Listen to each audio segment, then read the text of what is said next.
حضرت بشر آفی رحمت اللہ علیہ سے سارا زمانہ پیار کرتا تھا۔ بغداد کا ایک تاجر کہتا ہے مجھے نہیں بابا اچھا لگتا تھا۔ ہمارا اپنا اپنا ذہن ہے نا، ہم کہتے ہیں میں نے جدھر ساری دنیا جا رہی ہے وہاں نہیں جانا، کہتے ہیں کہ وہ بابا مجھے نہیں اچھا لگتا تھا، حالانکہ سارا بغداد عزت کرتا۔ کیوں نہیں اچھا لگتا تھا؟ کہتے ہیں اس لیے کہ بابا نہ صرف فرض مسجد میں پڑھتا تھا، باقی نماز گھر جا کے۔ تو میں کہتا تھا اتنا ولی ہے تو باقی بھی مسجد میں پڑھے۔ کہتے ایک دن میں نے کہا جسوسی کرنی ہے اس کی، جو کہ اسلام میں منع ہے۔ کہتے حضرت بشر آفی رحمۃ اللہ علیہ نے جمعے کے فرض پڑھے، فرض پڑھ کے نکل گئے دوڑ کے۔ فرماتے ہیں میں پیچھے ہو گیا، میں نے کہا میں نے سنتیں چھوڑ دی ہیں پر اس کا پتہ کرنا ہے، سنت نفل بعد میں پڑھوں گا۔ کہتے ہیں حضرت بشر آفی جلدی سے نا ایک کباب والی دکان پہ گئے، وہاں سے کباب خریدے، اور میں نے کہا بوڑھے کی عمر دیکھو اور اس کے ذائقے دیکھو، اس عمر میں بھی کباب کھائے گا۔ اوئے ہوئے، مولوی کو روٹی نے ستایا تھا، اس لیے سنت اور نفل چھوڑ آیا ہے۔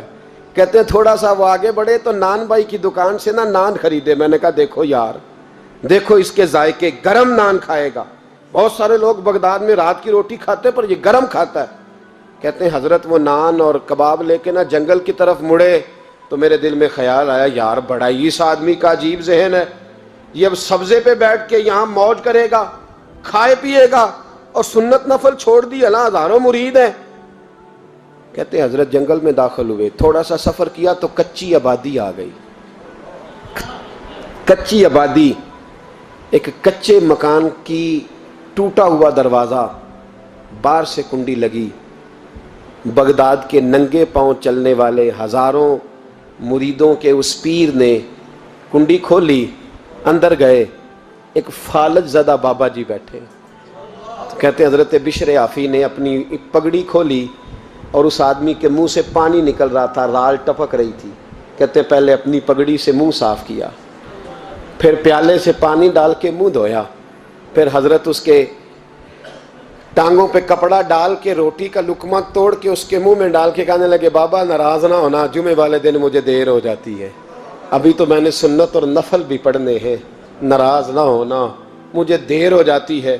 کہتے ہیں وہ بابا رو پڑا اور کہنے لگا بشر یار 14 سال ہو گئے تو روز آتا ہے، 14 سال، یہ 1 صدی کا قصہ ہے، 2-4 برس کی بات نہیں، 14 سال سے تو روز آتا ہے، میں پتہ نہیں کب تک لاش بنے پڑا رہوں گا، تو کب تک آئے گا؟ حضرت بشر آفی نے بابے کے یہاں سے پوچھ کے کہا بابا فکر نہ کر، آج کے بعد یہ جملہ نہ کہنا کہ تو میرے لیے بوجھ ہے۔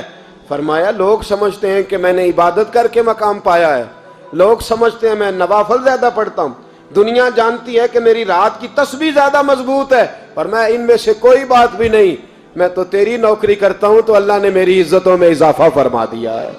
سوچ ہی صاف نہیں، نظریہ ہی ٹھیک نہیں، فکر ہی ٹھیک نہیں۔ اسلام نظریے کا مذہب ہے، سوچ کا۔ مسند امام احمد بن حنبل کی حدیث سنی، حضرت انس بن مالک فرماتے ہیں جب انسان نے روزہ رکھا ہوتا ہے نا تو روح ویسے ہی پاک ہوتی ہے اس کی۔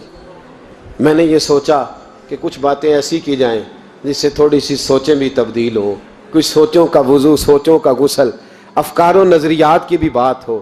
ہم سمجھتے ہیں کہ شاید کثرت عبادت اصل ہے۔ اقبال کہتے ہیں یہ ذکر نیم شبی، یہ مراقبے، یہ سرور، تیری خودی کے اگر نگہباں نہیں تو پھر کچھ بھی نہیں، تیری خودی کے اگر، اور پھر عام چیز نہیں کہا یہ ذکر نیم شبی، سویرے سحری کا ذکر، یہ مراقبہ، یہ جو تو گھنٹوں اللہ کی یاد میں بیٹھا رہتا، یہ سرور، کہتے بے کیف عبادت نہیں، سرور والی، یہ ذکر نیم شبی، یہ مراقبے، یہ سرور، تیری خودی کے اگر نگہباں نہیں، اگر تیرے نظریے کو نہیں بدل سکے، تیری سوچ نہیں بدل سکے، تیرا ایمان مضبوط نہیں کر سکے، تیری خودی کے اگر نگہباں نہیں تو پھر کچھ بھی نہیں۔ اور خرد نے کہہ بھی دیا لا الہ الا اللہ تو کیا حاصل، دل و نگاہ، دل و نگاہ، دل و نگاہ اگر مسلمان نہیں تو پھر کچھ بھی نہیں، دل و نگاہ۔ اقبال کہتے ہیں ایک دل کا کلمہ پڑھ، دوسرا نظر کا کلمہ پڑھ، ان پہ پابندی لگا۔ دل و نگاہ اگر مسلمان نہیں تو پھر تو کچھ بھی نہیں، کچھ بھی نہیں۔ حضرت انس بن مالک کہتے ہیں میں حضور کے پاس بیٹھا تھا، حضرت عبداللہ ابن عمر بھی بیٹھے تھے، کوئی بات ہو رہی تھی، ایک حجرے میں بیٹھے تھے، دروازے پہ دستک ہوئی، مسند امام احمد میں حدیث ہے، نبی پاک علیہ السلام نے فرمایا انس دروازہ کھولو، دروازے پہ وہ بندہ ہے جس کو اللہ بغیر حساب کتاب جنت عطا فرمائے گا، وہ بندہ ہے دروازے پہ۔ حضرت انس بن مالک کہتے ہیں میں نے دروازہ کھولا تو بندہ دیکھا، غریب سا ایک انصاری صحابی، اور بندہ بڑا سادہ، وضو تازہ کر کے آیا ہے تو پانی کے قطرے داڑھی سے بہہ رہے ہیں، اور چمڑے کے جوتے اس نے لپیٹ کے تو بغل میں چھپائے ہوئے، آ کے اتحیات کی حالت میں بیٹھا، حضور سے دو چار باتیں کی، چلا گیا۔ ہم اس کا رنگ دیکھتے رہے اور مصطفیٰ کا کرم دیکھتے رہے۔ اس کو حضور نے جنتی کہا ہے۔ کہتے ہیں اگلے دن اسی ٹائم اسی وقت ہم حضور کے پاس بیٹھے تھے، پھر دروازے پہ دستک ہوئی، حضور نے فرمایا دروازہ کھولو، دروازے پہ وہ بندہ ہے جسے اللہ بغیر حساب کتاب جنت عطا فرمائے گا، بغیر حساب۔ کہتے ہیں دروازہ کھولا، اور جیسے ہی میری نظر پڑی، بندہ بھی وہی ہے جو کل آیا تھا، اور انداز بھی وہی ہے جو کل تھا، اسی طرح پانی کے قطرے، اسی طرح جوتے بغل میں، السلام علیکم، کل حضور فلاں بات کی تفصیل پوچھنی مجھ سے رہ گئی تھی، غلطی ہوگی، دوبارہ آیا ہو۔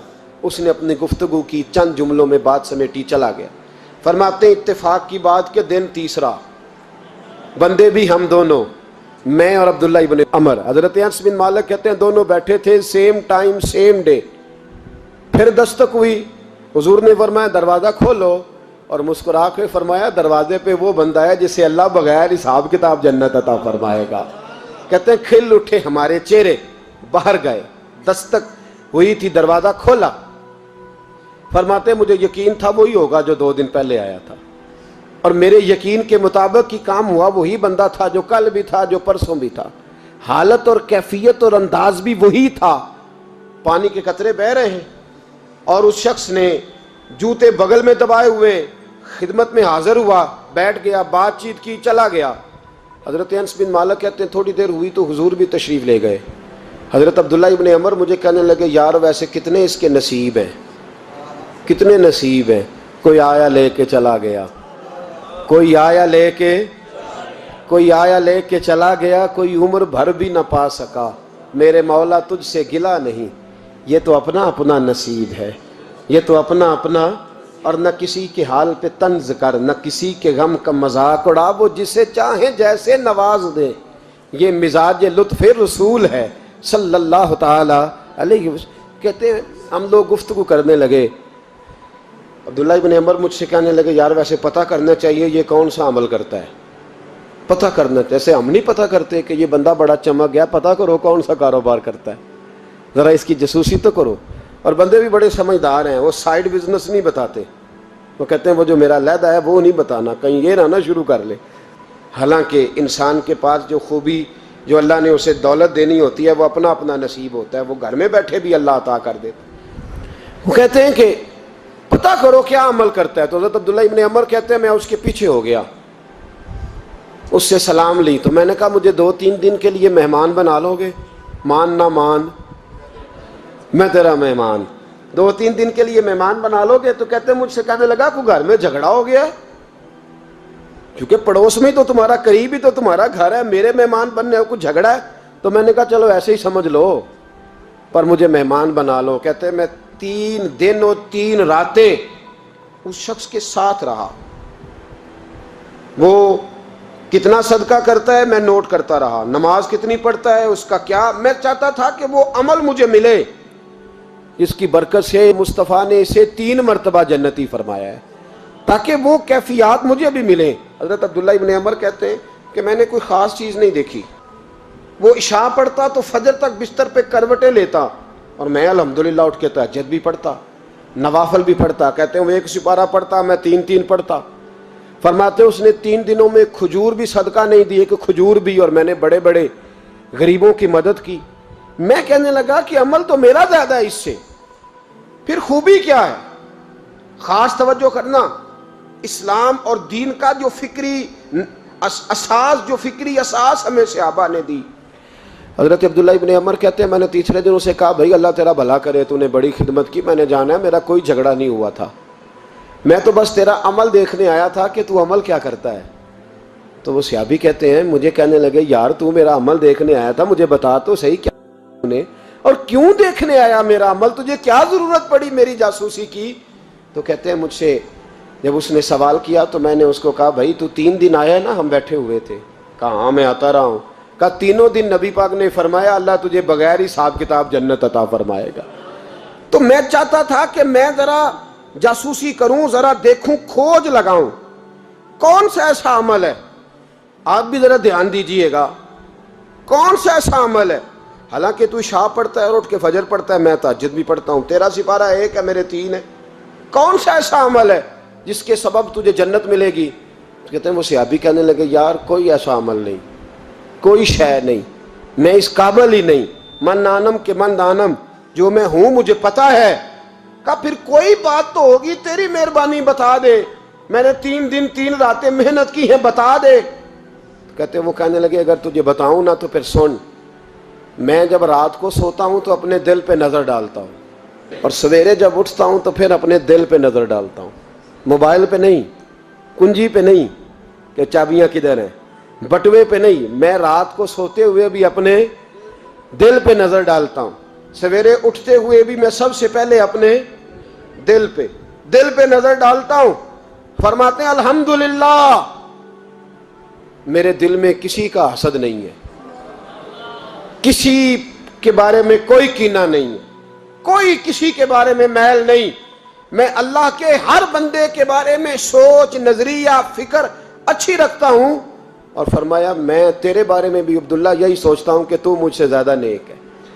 الحمدللہ اس وقت بھی میرا ذہن یہ ہے کہ انس بن مالک مجھ سے زیادہ پرہیزگار ہے، اس وقت بھی میری سوچ یہ ہے کہ محبوب کے سب صحابہ میں سب سے کمزور میں ہی ہوں۔